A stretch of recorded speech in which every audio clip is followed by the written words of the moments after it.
I'm LeDayne Polaski. I'm the program coordinator for the Baptist Peace Fellowship of North America.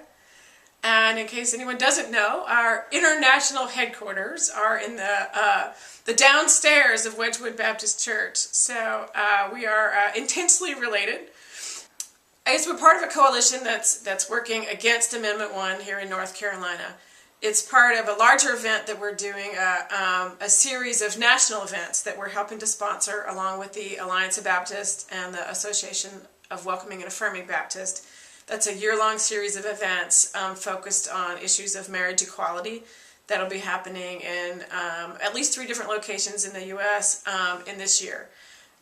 Marriage equality is a big issue, lots in different places.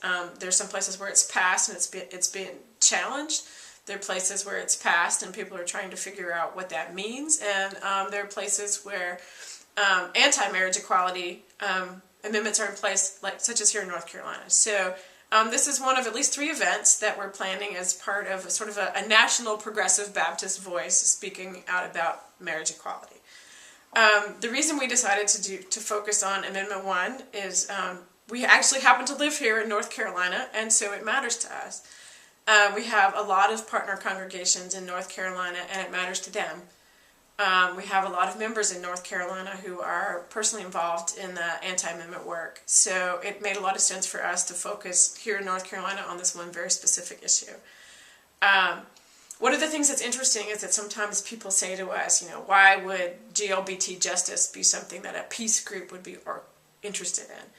And when the Baptist Peace Fellowship became officially welcoming and affirming about 15 years ago, some of the biggest critiques that we got were, this is not a peace issue. And our response to that is any justice issue is a peace issue, because we can't have peace if we don't have justice. And I would add to that, we can't have peace for some people or any people if we don't have justice for all people. So for us, this is a very clear justice issue. It's a justice issue for GLBT folks in our midst. It's a justice issue for unmarried couples in our midst who are also going to be written out of the Constitution if this amendment passes. It's a justice issue for how children and domestic violence victims are treated in our courts. So for us, it's a really big issue.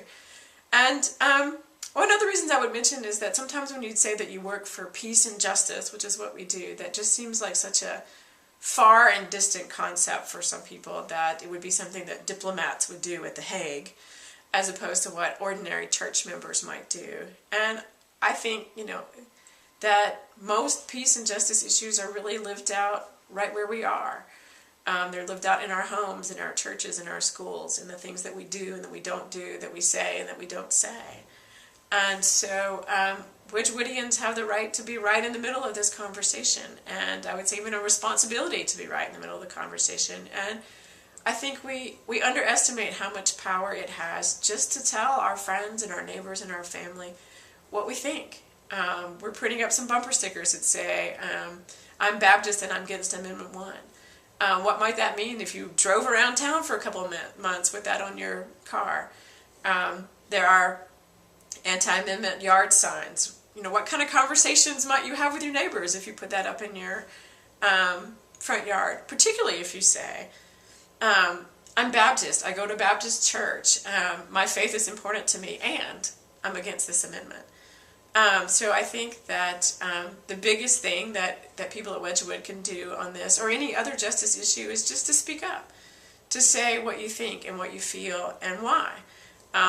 We had a big event this past Saturday called North Carolina Baptist Against Amendment 1, and a large part of what we did was simply help people think about how to tell their own story.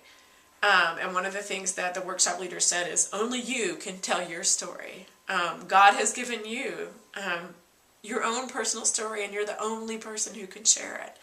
So whether your story is that you came to care about GLBT rights because of a family member, or because you yourself are a member of that community, or because you're part of this church and you have friends who are a part of that community, or whether you got turned on to peace and justice by some other issue altogether and just see this as one other one, your story as a Baptist, as a church member, as a North Carolinian matters.